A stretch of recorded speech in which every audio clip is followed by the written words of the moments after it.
my wealthy wife, Serafina Volkov, smirked and said, "Go ahead, leave. I give you a week." I laid my keys on the smooth, dark counter of polished stone and walked out without a word. By morning, her father was screaming into the phone. "The bank just called. What did you do?" She thought I was nothing without her family's name. My name is Elias Fisher. I'm 44 years old, and this is the story of how I learned that the woman I married never knew who I was. I met Serafina 15 years ago at a charity auction. She was 25, beautiful, standing beside a Monet like she understood its transient beauty. I was 29, managing a small investment portfolio, foolish enough to believe confidence was competence. Her father, Viktor Volkov, owned one of the largest investment firms in the Northeast. When we got engaged, he told me something I'll never forget. "Son, I need someone who understands numbers. Serafina has taste, but taste doesn't build empires." So I built it. For 14 years, I quietly restructured Victor's entire operation, created complex trusts, established protective mechanisms, and turned a regional firm into a national powerhouse. I did it quietly, the way you do when you marry into old money, letting the silent effort speak for itself. I let Serafina lead the art collections, sit on gallery boards, and take credit for philanthropic work I funded and structured. I told myself it didn't matter who got the applause, but it always matters. That night, we were in the minimalist Eyrie overlooking Boston. Serafina had returned from a gala, barefoot on the cold stone floor, a wine glass dangling like a prop. I was reviewing trust documents at the kitchen island. "Still playing with spreadsheets?" she said, bored. "These spreadsheets pay for that wine," I replied. She laughed, not with me, but at me. "Elias, sweetheart, everything here is mine. The wine, the view, the air you breathe. My father built this." Something cold settled in my chest. "Your father built the name," I said carefully. "I built the structure keeping it standing." "Go ahead then," she said, her smirk widening. "Leave. I give you a week. You'll come crawling back when you realize you're nothing without this family." I stared at her. She actually believed it. Believed I was decorative, useful, but replaceable. I reached into my pocket and pulled out my keys. Penthouse, car, private elevator. I set them on the counter one by one. "What are you doing?" Serafina asked. "You said leave," I said quietly. "So I'm leaving." I grabbed my coat and walked to the door. "Fine, go," she called after me. "The staff will change the locks in the morning anyway." I didn't respond. The door closed with a soft, final click. I took the stairs, 42 floors down, needing the time and the physical exertion to anchor my resolve. In the lobby, my phone was out. I sent 3 messages to 3 attorneys. One word: execute. I got into a car I bought months ago under a corporate LLC she didn't know existed. I didn't go to a hotel. I went to my office, the separate, quiet one, a strategic dojo where I'd spent 2 years preparing for this exact moment of transience. I sat at my desk and watched automated systems begin rerouting access across 17 accounts. Nothing illegal, just the precise dismantling of a structure I'd built. By 3 a.m., Victor's emergency credit line froze. By 4 a.m., Serafina's gallery fund flagged for review. By 5 a.m., the trust paying for the penthouse transferred control back to me. I leaned back and closed my eyes. Somewhere across the city, Serafina slept, thinking she'd won. By morning, everyone would know differently. The sun hadn't fully risen when Viktor Volkov's phone started ringing. I knew this because I programmed the alerts to cascade in a specific, maximizing confusion order. First the credit facility, then the operational accounts, then the trust protocols. Each was designed to send automated notifications to different departments, different people, different panic points. I was sitting in my office with black coffee, watching the city wake up when my own phone buzzed. "Victor." I let it ring through to voicemail. It rang again and again. On the 4th call, I answered. "Elias, what the hell is going on?" Victor's voice was tight, controlled, but I could hear the sharp edge of panic underneath. "Good morning, Victor," I said calmly. "Don't good morning me. I just got a call from First Harbor saying the backup credit line is frozen. They're saying there's a custodial authorization issue. That's correct, I replied. Silence. Then explain. I withdrew my custodial guarantees last night. The credit line was structured under my authorization as a managing trustee. Without that authorization, the facility can't process new draws. Elias, this isn't funny. We have payroll clearing tomorrow. Payroll will clear, I said. Operational accounts are separate, but discretionary credit access has been suspended pending restructure. I could hear him breathing, trying to process the subtle but profound shift in power. Why would you do this? Your daughter told me to leave. So I did. And when I left, I took my authorizations with me. You can't just, he started, then stopped because he knew. He knew exactly what I could do because he'd signed the documents giving me that authority years ago when he needed someone he could trust to hold the keys. Before he could respond, I heard another voice in the background. Serafina. Shrill, confused. What do you mean the bank called? It's 7 o'clock in the morning, she was saying. Victor's voice became muffled as he covered the phone, but I could still hear him. The bank just called. Your husband pulled his guarantees. What does that even mean? Serafina demanded. Victor came back on the line. Elias, where are you? We need to talk in person today. Does it matter? I don't think so, I said. I gave Serafina what she wanted, space. A week, I believe, she said. Let's see how the week goes. Raymond, listen to me. I hung up. 30 seconds later, my phone rang again. This time it was Serafina. I almost didn't answer, but curiosity got the better of me. What did you do? She hissed immediately. Good morning, Serafina, I said pleasantly. Don't play games with me. My father just said you froze accounts. What accounts? What are you talking about? I didn't freeze anything, I corrected. I simply removed my authorizations from the systems I built. Turns out when you tell the architect to leave, the entire structure gets a little unstable. You're insane, she spat. No, I'm precise. There's a difference. Elias, I swear if you think this is going to make me beg you to come back. I don't want you to beg, I interrupted. I want you to understand something you've never bothered to learn. Everything you thought was yours, I built it. The trust structures, the credit facilities, the investment protocols. All of it runs on systems I designed with my name as the fail-safe. And last night, I pulled that fail-safe. You can't do this. Her voice was rising now, panic bleeding through the anger. I already did. Enjoy your week, Serafina. I ended the call and powered off my phone. Outside my window, Boston was coming alive. Somewhere across the city, in a penthouse that no longer recognized her codes, my wife was beginning to realize she'd made a terrible miscalculation, and her father was scrambling to figure out just how profound the damage really was. By noon, Serafina's world had narrowed to a series of declined transactions and unanswered calls. She sat in the penthouse living room, laptop open, staring at error messages she didn't understand. Her personal assistant had stopped responding. Her stylist canceled their appointment. Even her car service said her account needed updating. That's when her best friend, Isabel, showed up unannounced. I heard, Isabel said, settling onto the white leather sofa without waiting for an invitation. Heard what? Serafina snapped, not looking up from her laptop. That Elias left. That things are falling apart. Serafina's head jerked up.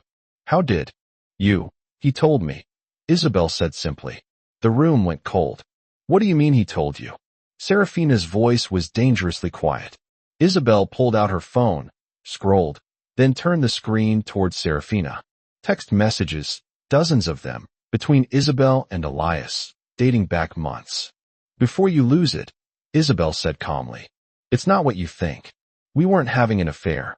Elias reached out to me 6 months ago because he was worried about you, about us, about what you'd become. Serafina stared at the messages, her best friend's name at the top of a conversation she'd never known existed. You've been talking to my husband behind my back. The words came out strangled. I've been watching you destroy him for years, Isabel corrected. Every dinner party where you'd mock his work, every gala where you'd introduce him as the finance guy like he was your accountant. Every time you'd roll your eyes when he tried to explain what he actually did. That's not, Serafina started. It is, Isabel interrupted. And 3 months ago, When you told me you were thinking about divorcing him and taking everything, I told Elias. I told him you were planning to blindside him with papers and a legal team your father was assembling. Serafina felt like the floor had dropped out from under her. Why would you do that? She whispered. Because I've known you since we were 19, Serafina, and I watched you become someone I don't recognize. Someone cruel. Elias didn't deserve what you were planning to do to him. Isabel stood up, smoothing her skirt. He called me last night after he left. Asked me to come check on you. Make sure you were safe. Even after everything, he was worried about you. That's the kind of man he is. And you threw him away like he was nothing. Get out, Serafina said, voice shaking. I'm going. But you should know something else. When you go looking for support, when you start calling all those friends you think you have, you're going to find out how many of them actually respected Elias more than they ever liked you. Isabel walked to the door, paused. He built everything, Serafina. And we all knew it. You were just the only one who refused to see it. The door closed quietly behind her. Serafina sat alone in the penthouse, surrounded by art she'd curated and furniture she'd selected, and a view she'd always thought of as hers. For the first time, she wondered how many other people had been watching her marriage from the outside, seeing things she'd been too arrogant to notice. Her phone buzzed, a message from her father. Office. Now, we need to talk about damage control.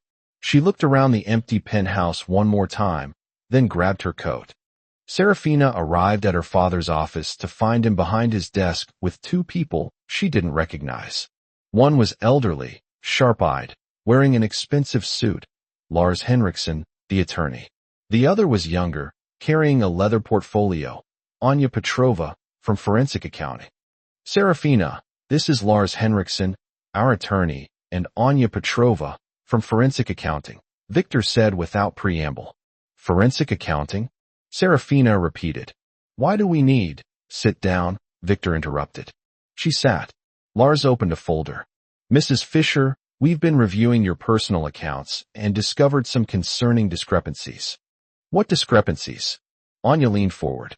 Over the past 3 years, you've accumulated approximately 2 million euros in personal debt across 17 credit cards and 3 personal loans.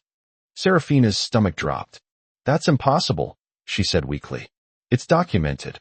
Anya replied, sliding papers across the desk.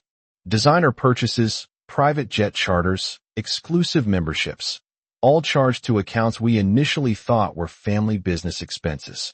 They're not. They're personal cards opened in your name, using the family's credit history as collateral. Victor's voice was ice. Were you planning to tell me you've been funding your lifestyle on credit? I thought. Serafina started, then stopped. She thought the money would always be there. Thought someone else was paying attention. Thought Elias was handling it. Your husband wasn't paying these cards, Lars said flatly. He separated his finances from yours 2 years ago. We found the documentation this morning. He's been covering his own expenses and contributing to shared household costs. But your personal spending, that's been all you. 2 million, Serafina, Victor said. And now that Elias has pulled his guarantees, every creditor is calling those debts due immediately because they were leveraged against family assets he controlled. The room spun slightly. How did I not know about this? She whispered. Because you never looked, Anya said, not unkindly. The card statements were sent to an email address you never checked. The interest was automatically paid from a trust Elias set up for you years ago. That trust is now empty. Lars pulled out another document. We also need to discuss the gallery fund. The Volkov Family Arts Initiative. What about it? Serafina asked, dreading the answer. It's technically insolvent. Has been for 18 months. Elias was covering the shortfalls through personal capital injections to protect your reputation. Those injections stopped last night. Victor stood up and walked to the window, hands clasped behind his back. The gallery's board of directors met this morning, he said quietly. They voted to remove you as director, pending financial review. The news will be public by tomorrow. Serafina felt tears building but refused to let them fall. This can't be happening. It's already happened, Victor said, turning to face her. And we have 48 hours to figure out damage control before the press gets hold of this story. The daughter of Viktor Volkov, removed from her own charity for financial mismanagement. Do you understand what that does to our reputation? I didn't mismanage anything, Serafina protested. You just what? Theodore's voice finally rose. You just spent money you didn't have. You just assumed someone else would clean up your mess. You just mocked the one man who was holding everything together while you played curator. The silence that followed was deafening. Finally, Lars spoke. We need to locate Elias and negotiate. If he's willing to restore certain authorizations, we might contain this before it becomes catastrophic. He won't, Serafina said hollowly. I know him. Once he makes a decision, he doesn't reverse it. Victor looked at his daughter with something that might have been disappointment or might have been a grim recognition. Then we'd better figure out how to survive without him, he said. Because right now, we're drowning. I hadn't seen my daughter Clara in 2 days. And that was by Serafina's design. She'd been keeping Clara close, feeding her a version of events where I was the villain who abandoned the family. But teenagers are perceptive, and Clara was sharper than most. When she finally called me Thursday afternoon, her voice was strained. Dad, can we meet? Just us. Of course. Where? The bookstore on Newberry Street. The one we used to go to. 30 minutes later, I walked into Trident Booksellers and found Clara in the back corner. Same spot where we used to sit when she was younger, reading her way through entire shelves while I worked nearby. She looked exhausted, dark circles under her eyes, wearing her school uniform. I sat down across from her. Mom says you're trying to destroy us, she said immediately, no preamble. That you've frozen all the accounts, and we're going to lose everything. She's been crying for 2 days. I took a breath. What do you think is happening? Clara's jaw tightened. I think you and Mom had a fight, and you left. But I don't understand why the bank accounts matter. Why can't you just unfreeze them, and we can figure this out? Because they're not frozen, Clara. I removed my authorizations from accounts I built and managed. Your mom is realizing that a lot of what she thought was hers was actually structured under my name for legal and tax purposes. So you did do this on purpose? She asked, accusation in her voice. Yes, I said simply. I did. Your mother told me to leave. She said I'd come crawling back in a week when I realized I was nothing without the Volkov name. So I left, and I took with me what was actually mine. The infrastructure, the authorizations, the systems that kept everything running. Clara stared at me. That's cold, Dad. It's honest, I corrected. Clara, I need to tell you something, and it's going to be hard to hear. Your mother was planning to divorce me 6 months ago. She was working with attorneys to structure it so I'd leave with nothing, claiming I contributed nothing to the family wealth. Her eyes widened. What? Isabel told me. Your mom's best friend. She came to me because she knew what your mother was planning wasn't right. I didn't want to believe it at first, but I started paying attention, started documenting things. And 3 months ago, I found the emails between your mother and the law firm. Clara looked like she might cry, but was fighting it. Why didn't you tell me? Because you're 17. You shouldn't have to choose sides in your parents' marriage. But now that it's public, now that your mother is painting me as a villain, you deserve to know the truth. Does Grandpa Victor know? He suspected. He told your mother it was a bad idea, but she didn't listen. Clara was quiet for a long moment, processing the shift in the foundation of her world. Then what about Leo? My chest tightened. Leo, my 23-year-old son from a relationship before I met Serafina, a relationship I'd been honest about from the beginning, but Serafina had never accepted him, never allowed him in our home, never acknowledged him as part of our family. What about him? I asked carefully.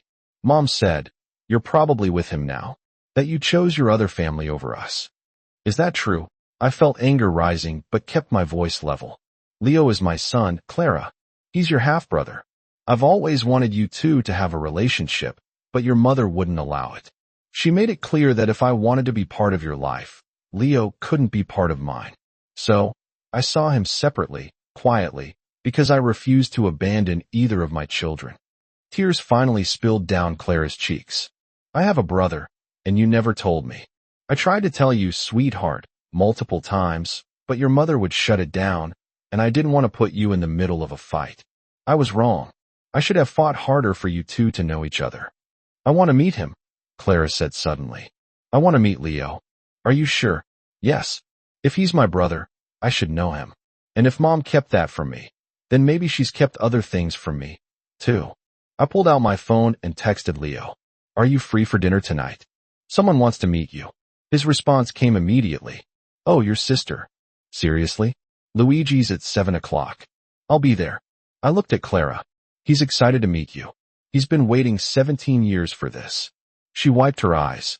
What's he like? He's in graduate school studying architecture. Plays guitar.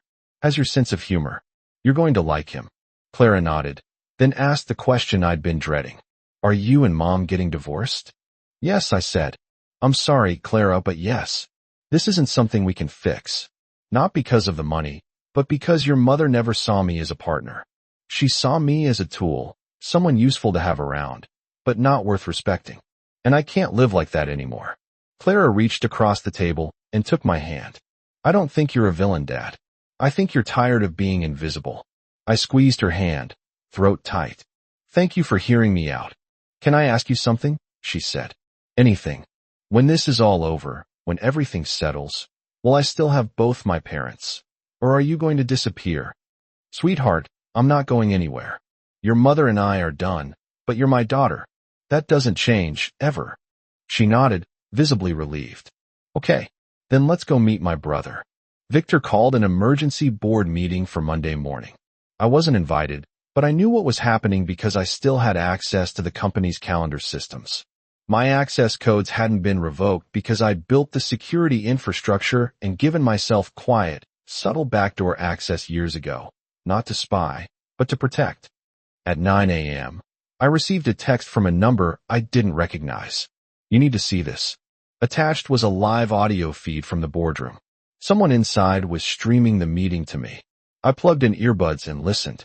Victor's voice came through first, strained. Gentlemen, ladies, thank you for coming on short notice. We have a situation that requires immediate board action.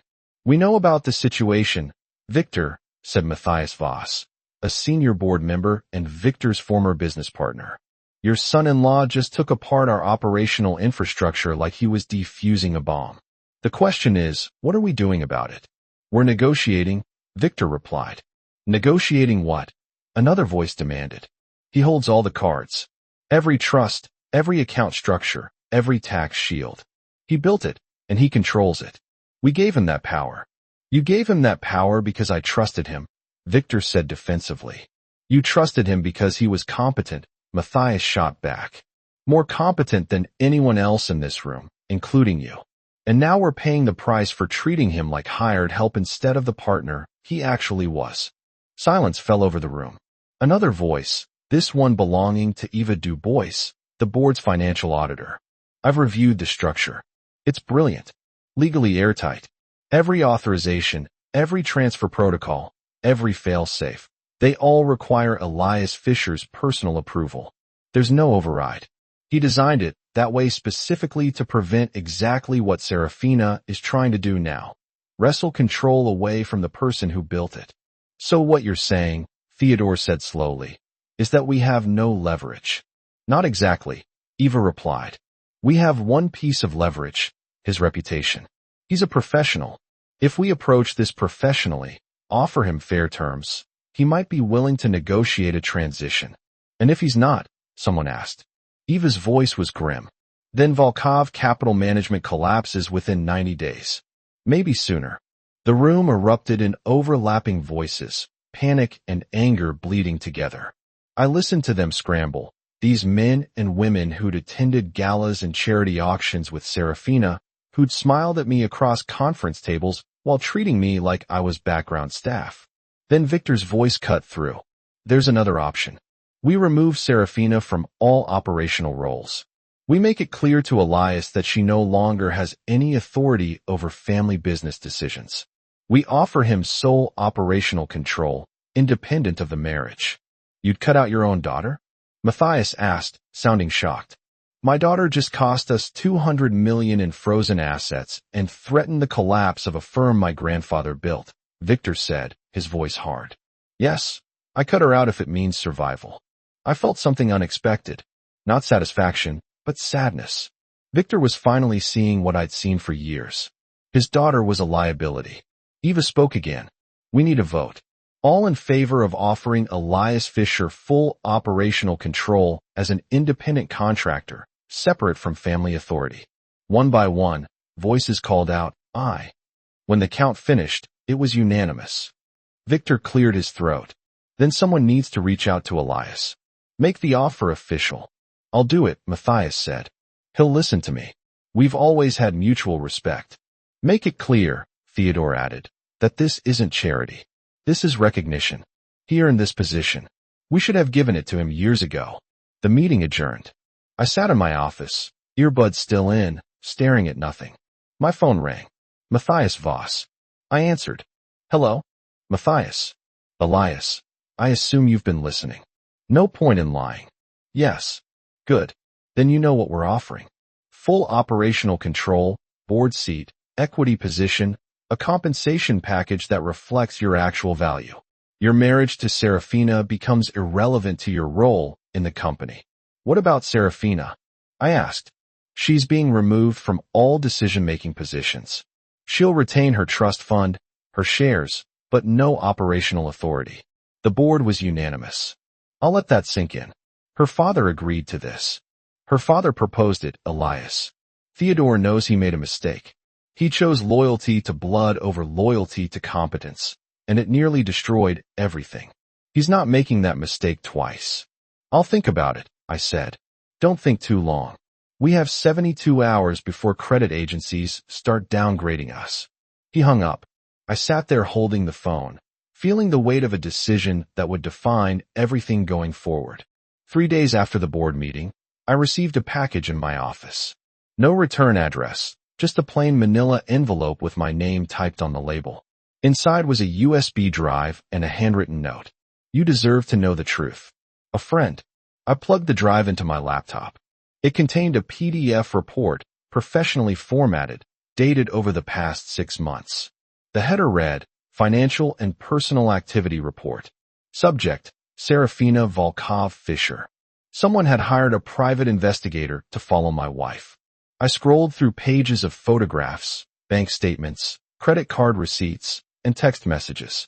My stomach turned as the picture became clear. Serafina hadn't just been spending recklessly. She'd been living a completely separate life I knew nothing about. The photos showed her at restaurants I'd never been to, with people I'd never met. Expensive lunches charged to cards I didn't know existed. Hotel rooms in Boston booked under her maiden name. And then there were the text messages extracted from phone records. Conversations with someone named Jay that made my blood run cold.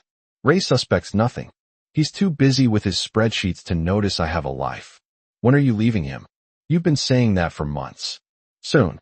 My attorney says we need to wait until after the fiscal year closes. Better positioning for asset division. I leaned back in my chair, hands shaking slightly. The betrayal wasn't surprising. Not anymore. But seeing it documented, quantified, time-stamped, that hit differently. I kept reading. The investigator had identified Jay as Julian Moreau, a gallery owner from New York, divorced, family money. Exactly the type Serafina would gravitate toward. They'd been seeing each other for 8 months, meeting at art shows, spending weekends at his place in the Hamptons while I thought she was at gallery conferences. The report concluded with a financial analysis.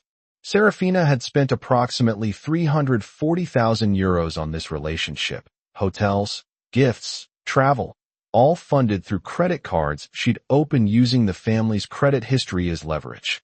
My phone rang. Matthias Voss. Elias, did you receive a package today? He asked without preamble. You sent this. I hired the investigator 3 months ago. After the board meeting where you saved us from that disastrous merger deal, I started paying attention to how Serafina treated you. The dismissiveness, the mockery, it bothered me. So I did some digging. Why? I asked.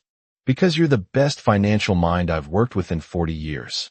And I watched Theodore's daughter treat you like disposable help. I wanted to know if my instincts were right. They were.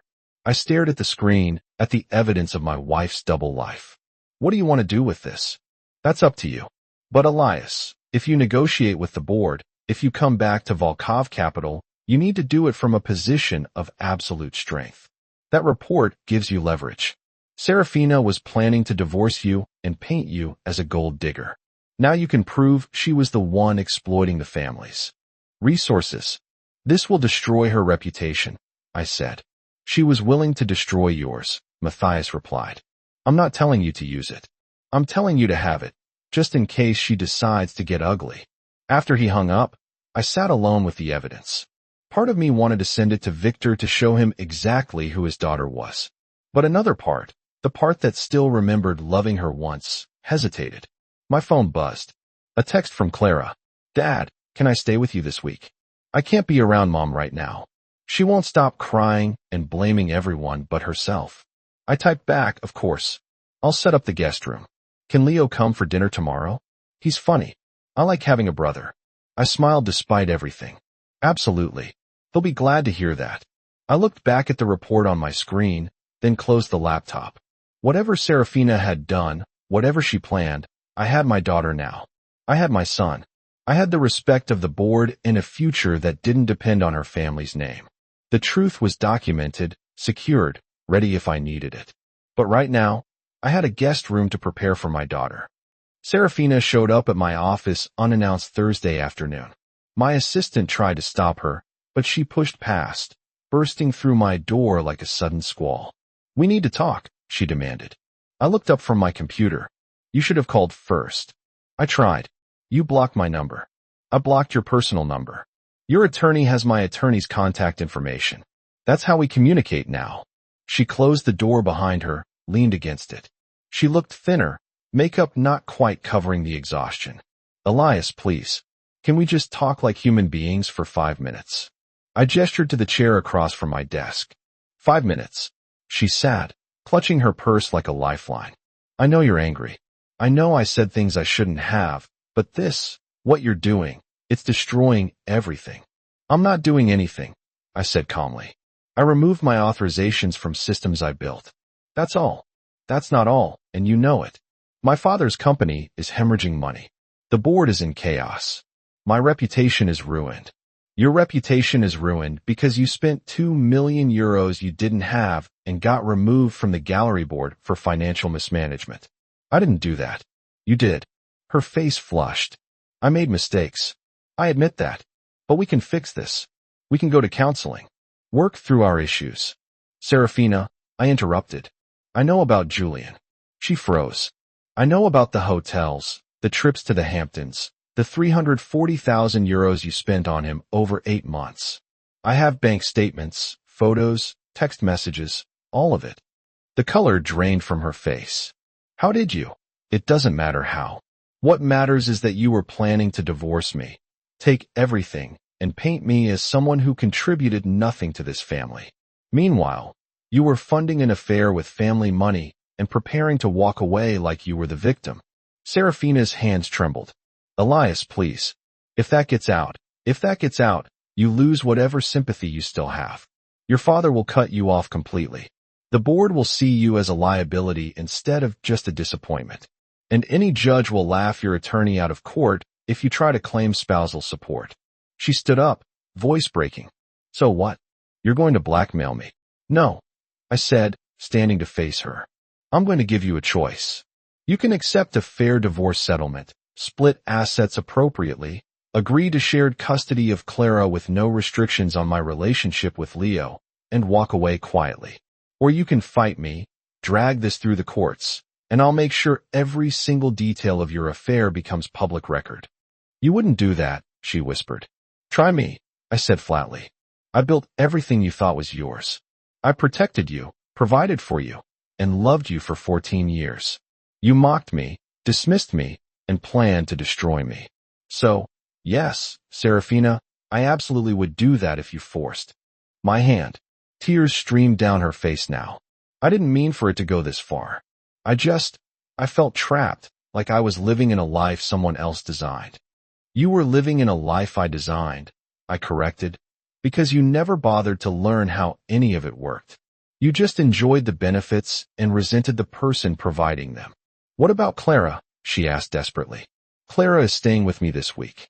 She made that choice herself. And before you accuse me of turning her against you, she figured it out on her own. She's 17. Not stupid. Serafina sank back into the chair, defeated. So I've lost everything. My daughter, my reputation, my marriage. You didn't lose those things, I said, my voice softer now. You threw them away because you thought you could always get something better. But there isn't anything better, Serafina. There's just different, and usually worse. She wiped her eyes, mascara smearing. What happens now? Now you talk to your attorney. You accept the settlement terms Catherine is drafting. You co-parent Clara with dignity and respect, and you rebuild your life without me in it. And if I don't, then we go to war. And I promise you, you will lose. I don't want to do that. Despite everything, I don't want to humiliate you publicly, but I will protect myself and my children. That's non-negotiable. Serafina stood slowly, gathering her purse. At the door, she paused. I'm sorry, Elias. For what it's worth. I really am sorry. I believe you, I said. But sorry doesn't undo the damage. It just means you finally understand what you did. She left without another word. I watched through my window as she walked to her car, shoulders slumped, looking smaller somehow than she had when she arrived. My phone buzzed, a text from Victor. Can we meet? I want to make you an offer you can't refuse. I smiled slightly and typed back. Tomorrow morning, 9 a.m. Your office. The war was ending. Now came the rebuilding. The mediation took place in a neutral conference room downtown. Lawyers on both sides, and a professional mediator named Dr. Lena Schmidt presiding. Serafina sat across from me, her attorney Roger beside her, both looking like they had prepared for battle. Let's begin, Dr. Schmidt said. Mr. Fisher, your attorney has submitted settlement terms. Would you like to summarize? My attorney, Catherine, spoke. My client proposes a clean division. Mrs. Fisher receives her trust fund, which remains intact at approximately 8 million euros. She keeps the art collection she personally curated, valued at 2 million. Mr. Fisher retains his equity stake in Volkov Capital, his personal accounts, and his separate business holdings. That's completely unacceptable, Roger interrupted. Mrs. Fisher contributed 14 years to this marriage. Mrs. Fisher contributed 14 years of spending. Catherine cut him off sharply. We have documentation showing she accumulated 2 million euros in personal debt and spent an additional 340,000 euros on an extramarital affair. My client subsidized her lifestyle while she actively planned to divorce him and take everything. Serafina's face went white. Roger leaned over, whispered urgently to her.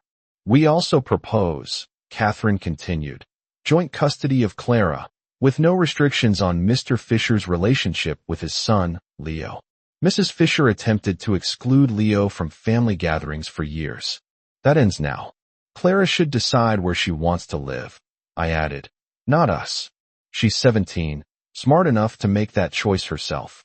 Dr. Schmidt looked at Serafina. Mrs. Fisher, do you wish to respond? Serafina's voice was barely above a whisper. What about the penthouse? The penthouse is owned by a trust one manage, I said. You can remain there for 6 months while you find alternative housing. After that, it will be sold or reassigned.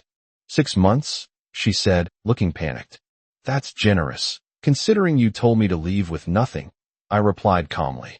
Roger cleared his throat. My client would like to discuss the affair. Allegations privately. No, I said firmly. Everything is discussed here, on record, or it goes to court and becomes public record anyway. Your choice. Serafina closed her eyes. How did you find out about Julian? Someone who cared enough to show me the truth, I said. Unlike the people you thought were your friends. Does my father know? She asked. Not yet. But he will if this doesn't settle today. I want you to accept responsibility. Sign the papers. Let Clara make her own choices. And let me move forward without you trying to destroy me out of spite. And if I do that, you won't tell my father about Julian? If you settle fairly, what you did stays between us. I'm not interested in revenge, Serafina. I just want out. She sat there for a long moment, then nodded slowly. Okay, I'll sign. Roger started to protest, but she held up her hand. No, he's right. I made this mess. I'll accept the consequences. 2 hours later, the papers were signed. Serafina left without looking at me. Catherine packed up her briefcase, satisfied. That went better than expected, she said. She knows she's beaten, I replied. And somewhere under all that entitlement, she knows she deserved it. I walked out into the Boston evening, lighter somehow. 14 years had ended with signatures on paper. No drama, no theatrics, just the quiet ending of something that had been dying for years. My phone buzzed. Clara, is it done? It's done. Good. Leo and I are making dinner at your place. Get here soon. I smiled and headed home. 8 months later, I stood in the executive boardroom of Volkov Capital Management as the newly appointed chief operating officer. Victor sat at the head of the table, but the real power had shifted. The board knew it. Victor knew it, and I'd earned it. Gentlemen, ladies, Victor began, I'm pleased to announce that our Q3 numbers exceed projections by 18%. Our restructuring under Elias's leadership has positioned us for the strongest fiscal year in company history. Applause went around the table. I nodded acknowledgement, but didn't smile. This wasn't about validation. This was about building something sustainable, something with quiet integrity. After the meeting, Matthias Voss pulled me aside. There's someone here to see you. Says it's important. I walked to my new office, corner view, twice the size of what I'd had before. Standing by the window was a woman I didn't recognize at first. Mid-30s, professional suit, warm smile. Mr. Fisher, I'm Dr. Amalia Brandt. I'm a financial analyst, recently moved to Boston. How can I help you, Dr. Brandt? I asked. Actually, I was hoping we could discuss the philanthropic fund you established. The one for children's hospitals. I'd set up the fund 6 months ago, quietly, using my own money. What about it? I asked. I'd like to contribute, and I'd like to help you expand it. I've reviewed your structure, and it's brilliant. Most people talk about giving back. You actually designed a system that works. We talked for an hour. She was sharp, funny, unpretentious. When she left, she handed me her card. If you ever want to grab coffee and talk about something other than money, I'd like that. I looked at the card, then at her. I'd like that too. That evening, I had dinner with Clara and Leo in my apartment, the one I'd purchased in my own name, decorated simply. No marble or pretension, just space that felt like mine. Dad, Leo got accepted to the architecture program at MIT, Clara announced proudly. That's incredible, I said, genuinely pleased. Congratulations. Thanks, Leo said. And I want to tell you, I'm putting Fisher on all my applications now. Not hiding it anymore. My throat tightened. You never had to hide it. I know, but I wanted to. Now I want people to know whose son I am. Clara raised her glass of soda. To family. The real kind. We clinked glasses. Later, after they left, I stood on my balcony overlooking the Charles River. Somewhere in this city, Serafina was rebuilding her life. I'd heard she'd moved to New York, closer. To Julian, trying to start over. I hoped she'd find whatever she was looking for. My phone buzzed, a text from Dr. Amalia Brandt. Coffee Saturday. There's a place in Cambridge I think you'd like. I typed back. Saturday works. Looking forward to it. I looked out at the lights reflecting off the water. I thought about everything that had led to this moment. The mockery, the dismissal, the moment I laid those keys on the counter and walked away from everything I thought was permanent. It turned out nothing was permanent except the things you built yourself. The foundation held, and on it, I was building something new, something real, something mine.